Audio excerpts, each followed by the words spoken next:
안녕하십니까. 언제나 소비자 편에서 방송하는 콘스탄트 김의 티스와 함께 돈 버는 아카데미. 이번 시간에는요, 돈 버는 증여가 되겠습니다.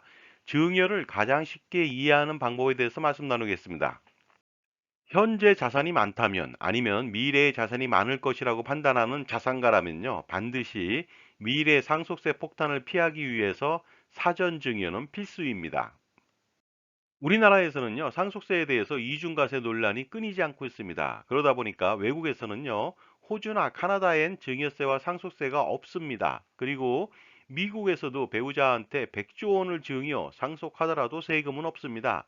또한 자녀도 1인당 1170만 달러까지 비과세 증여가 가능합니다. 이것을 예를 들어서 부모님이 각각 증여한다. 그러면 2340만 달러를 한 자녀한테 증여할 수가 있는데 하나로 환산하자면요.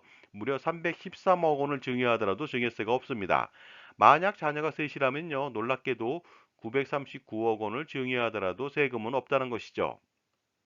그래서 만약에 우리나라에서 살면서 상속세와 증여세에 대해서 억울하다 싶으면은 이민을 가면 되겠습니다. 하지만 돌아오기 쉬운 나라를 선택할 필요가 있겠습니다. 그리고 이민 가기 싫어하는 사람들도 있잖아요. 이랬을 때는 사전 증여 전략이 필요하겠죠. 자, 그렇다면요. 증여에 대해서 자세히 알아보도록 하겠습니다. 먼저 증여의 정의를 알아보도록 하겠습니다. 증여라고 하는 것은요. 증여자가 수증자한테 대가 없이 무상으로 재산을 주는 것을 말합니다. 즉, 주는 사람이 받는 사람한테 대가 없이 무상으로 재산을 주는 것을 말하는 것이 되겠습니다. 그런데 이때 증여자와 수증자의 관계는 무엇일까요? 당연히 남한테는 주지 않겠죠. 그러다 보니까 보통은 가족 관계가 되겠습니다. 그런데 만약에 증여와는 달리 대가를 받으면 어떤 일이 벌어질까요? 예를 들어서 주는 사람이 받는 사람한테 대가를 받고 재산을 줍니다. 이랬을 때는요, 무상거래가 아니라 유상거래입니다. 따라서 이때는 양도한 것으로 봐서 양도소득세를 과세하게 됩니다. 자, 이번에는요, 상속과 증여를 비교해 보도록 하겠습니다. 만약에 죽어서 준다면 상속이 되겠고요. 살아서 주면 증여가 되겠습니다. 그런데 죽는 것은 한 번뿐이 없잖아요. 그래서 상속은 한 번만 일어납니다. 반면 증여라고 하는 것은요, 죽기 전까지 언제든지 여러 번 일어날 수가 있겠죠. 증여할 수 있는 재산들은 또 무엇이 있을까요? 대표적으로 현금이 있겠고요. 주식이 있겠고, 채권, 펀드, 기타 금융자산 등이 있습니다. 그리고요, 부동산도 있겠고요. 동산도 있겠습니다. 그리고 무형자산이라고 하는 영어권이나 특허권도 가능합니다. 그리고 기타 재산으로 평가할 수 있는 모든 재산은 다 증여할 수가 있습니다.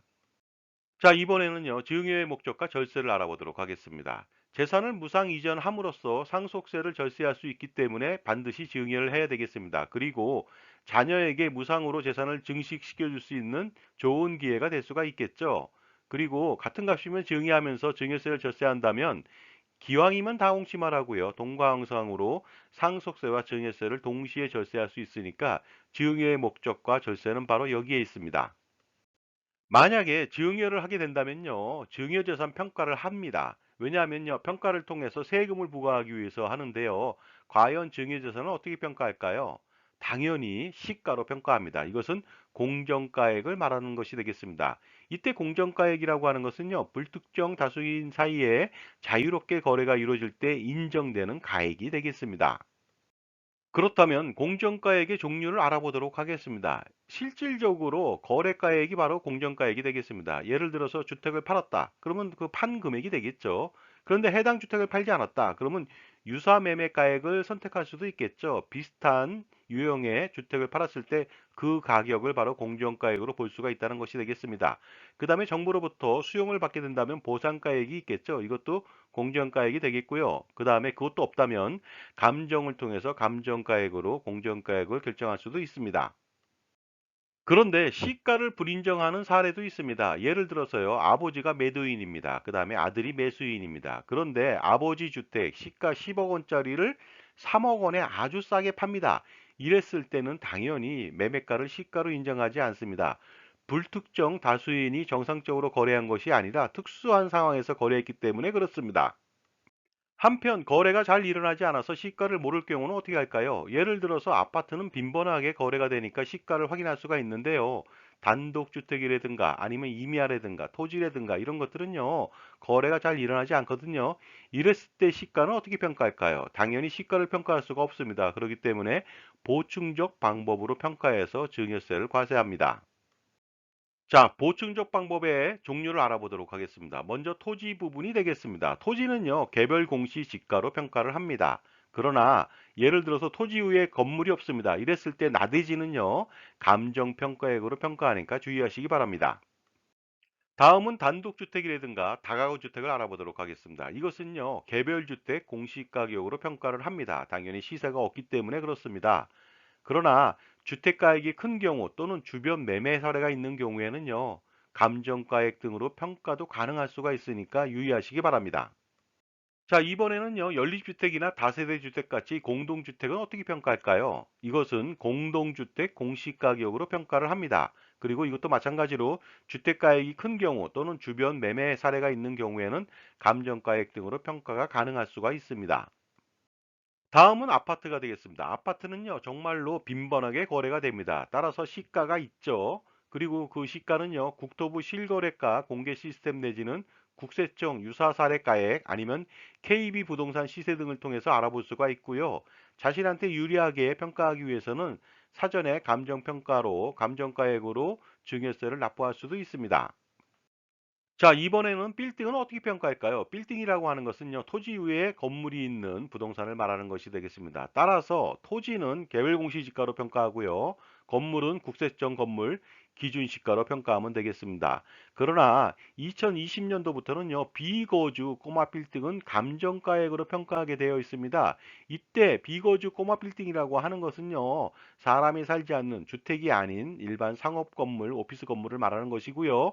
그리고 꼬마 빌딩이라고 하는 것은요, 5층 내외의 낮은 건물, 그리고 100억 원 내외의 좀 작은 빌딩을 말하는 것인데 굉장히 자의적으로 해석할 수가 있습니다. 그리고 오피스텔이나 상업용 건물은 어떻게 평가할까요? 당연히 건물과 토지에 대해서 기준시가로 평가하면 되겠습니다. 그런데 기준시가는 어떻게 고시하며 어떻게 조회할 수가 있을까요? 자세히 알아보도록 하겠습니다. 먼저 공동주택인 아파트, 연립, 다세대 주택은요, 매년 4월 말에 공시를 합니다. 국토교통부 장관이 공시를 하게 되겠죠. 그 다음에 개별 단독주택, 다가구 주택은요, 똑같이 매월 4월 말 하게 되는데 시군 구청장이 하게 됩니다. 그리고 상업용 건물, 오피스텔은요, 매년 1월 1일 국세청장이 고시하게 됩니다. 기타 건물, 그 건물 기준시가를 적용하는 것은요, 마찬가지로 국세청장이 매년 1월 1일 고시하게 되어 있습니다. 그 다음에 토지 등에 대한 공시지가는요, 매년 4월 말이 되겠습니다. 작년부터 4월 말인데요, 2021년도까지는요, 매년 5월 말에 그 고시를 했습니다. 국토교통부 장관이 고시를 하게 됩니다. 이번에는 자녀한테 주식을 증여하는 경우도 있겠죠. 주식은 두 종류가 있습니다. 비상장 주식하고 상장 주식이 있는데요. 상장 주식부터 알아보도록 하겠습니다. 상장 주식을 증여한다. 그러면 증여일로부터 전후 2개월 동안의 평균 종가를 계산합니다. 그래서 4개월 평균 종가와 최종 시세 중에서 큰 금액으로 평가를 합니다. 예를 들어서 4개월 평균 종가가 만 원인데 최종 시세가 12,000원이다. 그러면 12,000원으로 평가할 것이고요. 최종 시세가 8,000원이다. 그러면 만 원으로 평가한다는 뜻이 되겠습니다. 그렇다면 거래가 빈번하지 않은 비상장 주식은 어떻게 평가할까요? 그것은 이렇게 평가합니다. 계속 기업으로서의 가치인 순손익 가치를 3년간 평가를 합니다. 가중치는 60%를 둡니다. 그 다음에 거기에다 플러스해서 청산할 경우의 가치를 평가하는데요. 이것은 순자산 가치가 되겠습니다. 따라서 이것은 가중치가 40%입니다. 그래서 순손익 가치 60%하고 순자산 가치 40%를 믹스해서 주식의 가치를 평가한다는 것이 되겠습니다. 그리고 주의하실 점이 있습니다. 부동산 자산이 50% 이상인 경우에는요, 순손익 가치를 40%, 순자산 가치를 60%로 반대로 적용하고요. 주식가치 평가액이 순자산 가치의 80% 미만인 경우에는요, 이런 평가 없이 순자산 가치 80%를 적용하게 됩니다. 다음은 예적금 평가가 되겠습니다. 예적금은요, 원금 플러스 이자로 평가하는데 거기에 대해서 원천세는 빼줍니다. 이자 소득세하고 어떻습니까? 지방소득세를 빼준다는 것이 되겠습니다. 15.4%를 빼주면 되겠죠? 다음은 보험을 증의하는 경우 보험은 어떻게 평가할까요? 가장 어려운 부분이 아닐 수가 없는데요. 보험의 평가는 간단합니다. 바로 원금 플러스 납입 원금이 되겠습니다. 그 다음에 이자 상당액이 되겠습니다. 그래서 적립금이나 해약환급금이 절대로 아닌 것을 유의하시기 바랍니다. 예를 들어서 납입한 원금이 1억 원이고 이자 상당액이 1천만 원이다. 그러면 1억 1천만 원을 증여한 것으로 보는 것이죠. 그런데 원금이 1억 원인데요. 이자가 없습니다. 그랬을 때는요. 원금 1억 원만 보험으로 평가를 하게 됩니다. 자, 이렇게 복잡다단하게 증여재산을 평가하는 이유는 무엇이 있을까요? 당연히 어떻습니까? 증여세 과세 목적이 있습니다. 그렇기 때문에 내지 않는다면 탈세가 되고요. 이런 상황에서 합법적으로 절세할 필요가 있겠죠? 자, 이번에는 증여세율이 되겠습니다. 증여세율은 5단계 누진과세로 적용됩니다. 예를 들어서 과세표준이 1억 원 이하이다. 그랬을 때는요, 세율은 10%가 되겠습니다. 그 다음에 과세표준이 1억 원 초과 5억 원 이하일 때는 20%, 5억 원 초과 10억 원 이하일 때는 30%, 10억 원 초과 30억 원 이하일 때는 40%라고 하는 엄청난 세율을 부과하는데요. 그러나 놀랍게도 30억 원을 초과해서 증여하는 경우에는요, 엄청납니다. 50%의 증여세를 부과합니다. 자, 지금까지 제 정보가 만족스러우셨다면요. 구독과 좋아요 부탁드리겠습니다. 그리고 특히 회원가입을 통해서 보다 다양한 혜택을 받아보시기 바랍니다. 감사합니다. 계속하겠습니다. 자, 이번에는 증여세는 어떻게 산출할까요? 증여세가 굉장히 어려워 보입니다. 하지만 보기보다 아주 쉽습니다. 그래서 잘만 따라 하신다면 초등학생도 계산이 가능합니다. 제가 증여세 산출 플로우를 간단하게 요약해 보도록 하겠습니다. 먼저 평가한 증여재산에서요, 빼줍니다. 그것은 바로 증여재산 공제가 되겠습니다. 이랬을 때 과세 표준이 나오거든요. 과세 표준의 크기에 따라서 세율을 적용하면 되겠습니다. 이때 증여재산 공제라고 하는 것은 무엇일까요? 바로 인적 공제를 해준다는 뜻이 되겠습니다. 10년 동안 증여재산 공제를 해주는데요. 알아보도록 하겠습니다. 배우자한테는요, 6억 원까지는 증여하더라도 증여재산 공제를 10년 동안 6억 원을 해주다 보니까 증여세는 발생하지 않겠죠. 성년 자녀 만 19세 이상일 때는요, 5천만 원까지 증여재산 공제를 하다 보니까 5천만 원까지 10년 동안 증여한다면 증여세는 없습니다. 미성년 자녀는요, 증여재산 공제가 2천만 원이니까 2천만 원까지 증여하면 되겠습니다. 직계 존속 아버지, 어머니, 할아버지, 할머니는요, 5천만 원까지 증여재산 공제를 해주니까 5천만 원까지 증여해도 세금은 없겠죠. 기타 친족 반계 6천 이내라든가 인척 4천 이내인 경우에는요, 증여재산 공제로 10년 동안 1천만 원 정도를 해주다 보니까 어떻습니까? 1천만 원까지는 증여하더라도 증여세는 발생하지 않게 됩니다. 자, 그렇다면요. 증여세율을 다시 한번 참조해 보시고 본격적으로 증여세를 산출해 보도록 하겠습니다. 먼저 성년 자녀한테 증여해 보도록 하겠습니다. 만 19세 이상인 자녀는 성년 자녀죠. 증여가액에서 증여재산 공제를 빼줍니다. 그렇게 되면 증여세 과세 표준이 나오는데요. 여기에 대해서 적용세율을 곱해주면 되겠습니다. 예를 들어서 증여가액이 1억 원이다. 그러면 증여재산 공제는 5천만 원이 되겠죠. 그러다 보니까 증여세 과세 표준은 5천만 원이 되겠고요. 5천만 원은 어떻습니까? 적용세율이 10%가 되겠습니다. 따라서 어떻습니까? 증여세는 500만 원이고요. 그 다음에 증여세 납부 기한 내에 납부를 하게 된다면 3% 세액공제를 받으니까 15만 원을 공제해서 485만 원의 증여세를 내면 되겠습니다. 이번에는 성년자녀한테 조금 더 많이 증여를 해보도록 하겠습니다. 그렇다면 얼마를 증여해 볼까요? 2억 원을 증여해 보도록 하겠습니다. 증여재산 공제는 당연히 5천만 원이죠. 과세 표준은 1억 5천이 되겠습니다. 이때 적용세율은 1억 원까지는 10%, 그 다음에 5천만 원은 20%를 적용하면 되겠습니다. 그래서 증여세는요, 1억 원에 10%, 1천만 원 플러스 5천만 원에 20%, 1천만 원 합치니까 2천만 원이 되겠고요.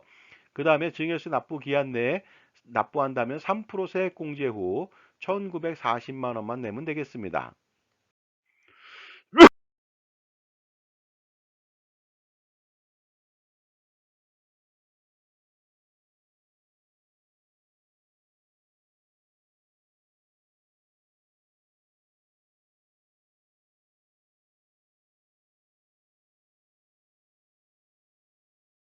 자, 그리고 성년자녀한테 더 많은 금액을 증여해 보도록 하겠습니다. 과연 이번에는 얼마를 증여하면 좋을까요? 무려 11억 원을 증여해 보겠습니다. 그렇다면 증여재산 공제는 5천만 원이고요. 과세 표준은 10억 5천이 되겠습니다. 이때 적용세율은요. 1억 원까지는 10%, 4억 원은 20%, 5억 원은 30%, 그 다음에 5천만 원은 40%를 각각 계산해서 증여세를 산출하면 되겠는데요. 산출은 이렇습니다. 자, 1억 원에 10% 1천만 원 플러스 4억 원에 20% 8천만 원 플러스 5억 원에 30% 1억 5천만 원 플러스 5천만 원에 40% 2천만 원을 합친다면요. 총 증여세는 2억 6천만 원이고요. 3% 세액 공제 후 2억 5,220만 원을 납부하면 되겠습니다. 자, 이번에는 엄청난 금액을 한번 증여해 보도록 하겠습니다. 어느 정도 금액을 증여할까요? 무려 50억 원을 증여하겠습니다. 이때 증여재산 공제 5천만 원이죠. 과세 표준은 49억 5천만 원입니다. 따라서 적용세율은요, 다 걸립니다. 1억 원까지 10%, 4억 원은 20%, 5억 원은 30%, 20억 원은 40%, 그 다음에 19억 5천만 원은 50%가 되겠습니다. 따라서 증여세는 이렇게 산출합니다. 1억 원까지 10% 1천만 원, 4억 원에 20% 8천만 원, 5억 원은 30% 1억 5천만 원, 20억 원에 대해서는 40% 8억 원, 19억 5천만 원에 대해서는 50% 9억 7천5백만 원. 그래서 토탈 증여세는 20억 1,500만 원이 나오고요. 3% 세액 공제 시 19억 5,455만 원을 납부하면 되겠습니다. 그런데 이렇게 계산하다 보면요, 헷갈려 갖고 증여세 산출이 잘 안 될 경우가 있거든요. 그래서 쉽게 계산해 보도록 하겠습니다. 바로 속산법, 빨리 계산하는 방법을 활용해서 계산해 보도록 하겠습니다. 자, 속산법을 계산하기 위해서는 반드시 누진공제액을 암기하셔야 되는데 굉장히 쉽습니다. 알아보도록 하겠습니다. 1억 원 이하다. 그랬을 때는 단일세율 10%니까 누진공제액을 뺄 필요가 없겠죠. 그러나 5억 원 이하일 때는요, 20%를 계산해주고 거기서 누진공제액 1천만 원을 빼준다고 보시면 되겠습니다. 10억 원 이하일 때는 30%를 곱해주고 6천만 원을 빼주고요. 30억 원 이하일 때는 40%를 곱해주고 1억 6천만 원을 빼줍니다. 30억 원을 초과했을 때는 50%를 곱해주고 4억 6천만 원을 빼주면 되는데 이렇게 누진 공제액은 1천만 원, 6천만 원, 1억 6천만 원, 4억 6천만 원 운율이 있듯이 암기하기가 굉장히 쉽습니다. 자, 그렇다면 실전으로 들어가 보도록 하겠습니다. 과세 표준 1억 5천이다. 그러면요, 1억 원에 10% 1천만 원 플러스 5천만 원에 20% 하면 1천만 원이 되겠죠. 따라서 2천만 원, 3% 세액 공제 후 1940만 원을 내게 되는데 이것을 속산법으로 계산하면 이렇게 계산하면 되겠습니다. 1억 5천만 원이라고 하는 과세 표준은 20% 구간에 걸리잖아요. 바로 20%를 곱합니다. 그럼 3천만 원이 되겠죠. 거기에서 누진공제액 1천만 원을 뺀다면 2천만 원이 되겠고요. 3% 세액 공제 후 1940만 원이라고 하는 간단한 속산법으로 쉽게 계산할 수가 있습니다. 다음 속산법도 알아보도록 하겠습니다. 이번에는요, 과세표준 6억 5천이 되겠습니다. 이랬을 때 1억 원까지 10% 1천만 원, 4억 원은 20% 8천만 원, 1.5억 원은 30% 4,500만 원이 되다 보니까 증여세는 1억 3,500만 원 나오고요. 3% 세액 공제 후 증여세는 1억 3,095만 원을 납부하면 되는데 한 번의 계산, 속산법으로 계산해 보도록 하겠습니다. 그래서 예를 들어서 과세표준 6억 5천만 원은요. 바로 30% 구간에 걸리죠. 바로 30%를 곱해주고요. 옆에 있는 누진공제액 6천만 원을 빼주면 1억 3,500만 원이 나오고 3% 세액공제 후 1억 3,095만 원이 바로 산출되니까 어떻습니까? 굉장히 쉽죠? 자, 이번에는요, 과세표준이 아주 큰 금액을 속산법으로 계산해 보도록 하겠습니다. 예를 들어서 과세표준이 10억 5천이다. 그러면요, 1억에 대해서 10% 1천만 원, 4억은 20% 8천만 원, 5억은 30% 1억 5천만 원, 5천만 원은 40% 2천만 원 합쳐서 2억 6천만 원의 증여세가 나오고요. 3% 세액 공제 후 2억 5천220만 원이 산출됩니다. 굉장히 복잡하지 않습니까? 단 한 번에 속산법으로 계산해 보도록 하겠습니다. 과세 표준 10억 5천이라고 하는 것은요, 세율 구간이 40%죠. 10억 5천에 40%를 곱해주고요. 옆에 있는 누진공제액 1억 6천을 빼주면 2억 6천만 원이 간단하게 산출이 됩니다. 그리고 3% 세액 공제한다면 2억 6천만 원에 0.97을 곱하면 되겠죠. 그래서 2억 5천 220만 원이라고 하는 간단하고 정확한 계산이 나옵니다. 자, 속산법 마지막이 되겠습니다. 이번에는 과세표준 49억 5천이 되겠습니다. 당연히 1억 원은 10% 1천만 원, 4억 원은 20% 8천, 5억 원은 30% 1억 5천, 20억은 40% 8억, 19억 5천은 50% 9억 7천5백만 원. 따라서 전체 증여세는 20억 1,500만 원이고요. 3% 세액 공제 후 증여세 최종 납부세액은 19억 5,455만 원인데 정말로 복잡합니다. 따라서 한 번에 속산법으로 누진공제를 활용해서 계산해 보도록 하겠습니다. 49억 5천만 원이라고 하는 과세표준은 당연히 세율 구간 50%에 걸립니다. 그래서 50%를 바로 곱해주고요. 옆에 있는 누진공제액 4억 6천을 빼준다면 20억 1,500만 원이 나오고 3% 세액공제를 한다면 20억 1,500만 원에 97%, 그러면 19억 5,455만 원이라고 하는 아주 간단하고 정확한 계산이 나옵니다. 어떻습니까? 속성법이 아주 중요하겠죠? 자, 이번에는요, 배우자한테 증여하는 경우를 알아보도록 하겠습니다. 무려 17억 원을 배우자한테 증여한다. 이때 법정 배우자가 되겠습니다. 사실혼 배우자는 안 됩니다. 그 17억 원을 증여할 때 속산법으로 계산해 보도록 하겠습니다. 자, 그렇다면요, 증여세를 산출해 보도록 하겠습니다. 증여세 풀로는 이렇죠. 증여가액은 17억 원이 되겠습니다. 그런데 증여재산 공제는 무려 6억 원을 해주거든요. 과세표준은 그래서 11억 원이 나왔고요. 적용세는 어떻습니까?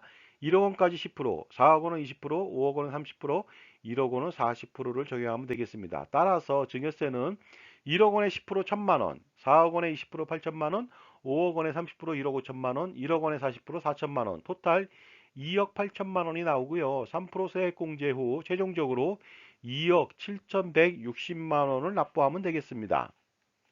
그러나 이것도 속산법으로 계산할 수가 있겠죠. 과세표준 11억 원이라고 한다는 것은요, 당연히 40% 구간에 걸립니다. 따라서 11억 원에 대해서 40%를 곱해주고 옆에 있는 누진공제액 얼마입니까? 1억 6천만 원을 빼준다면 2억 8천만 원이고 여기에 3% 세액공제를 한다면 2억 8천만 원에 0.97, 97%를 곱해준다면 최종적으로 납부해야 되는 세금은 2억 7,160만 원이 되겠습니다. 만약에 손자녀한테 증여한다면 증여세는 어떻게 산출할까요? 바로 페널티를 먹습니다. 세대 생략 할증과세 30%를 추가적으로 세금을 더 내야 됩니다. 왜냐하면요, 할아버지가 아버지한테 증여하고 아버지가 손자한테 증여해야 되는데 할아버지가 다이렉트로 손자한테 증여했기 때문에 30%의 세대 생략 할증과세 페널티를 먹게 된다는 것이 되겠습니다. 자, 그렇다면요, 그 성년 손자녀한테 1억 원을 증여한다. 그러면 5천만 원 공제받겠죠. 과세 표준 5천만 원에 대해서 10%, 500만 원이 나오는데 여기에 대해서 30%를 더 추가적으로 내야 되다 보니까 150만 원이 합쳐진 650만 원의 증여세를 내면 되겠습니다. 물론 여기에 대해서 3% 공제를 받을 수 있겠죠. 그런데 세대 생략 할증세액은 30%로 일률적으로 부과하는 것은 아닙니다. 예를 들어서 손자녀가 미성년자이고 그다음에 증여가액이 20억 원을 초과하는 경우에는요. 세대 생략 할증세액이 30%가 아니라 무려 40%를 부과하니까 유의하시기 바랍니다. 그래서 만약에 미성년자인 손자녀한테 20억 2천만 원을 증여한다. 이랬을 때는요. 2천만 원 증여재산 공제한 다음에 20억 원에 대해서 증여세는요. 6억 4천만 원 나오는데 페널티로 40%를 더 추가적으로 부과하죠. 따라서 8억 9,600만 원의 증여세를 내야 되는데 할증세액만 무려 2억 5,600만 원이 됩니다. 자, 지금까지 증여세 산출 방법에 대해서 알아봤는데요. 증여세는요, 절세하면서 증여하는 것이 가장 중요합니다. 따라서 증여세 산출보다는 증여세 절세 스킬을 배우는 것이 훨씬 더 중요하겠죠. 그래서 다음 시간에는요, 증여세 절세 스킬의 모든 것을 알아보도록 하겠습니다. 증여를 잘 해야만 상속세 폭탄을 피할 수 있기 때문입니다. 자, 지금까지 증여를 이해하는 가장 쉬운 방법에 대해서 말씀 나눴습니다. 행복한 봄날 즐기시기 바랍니다. 감사합니다.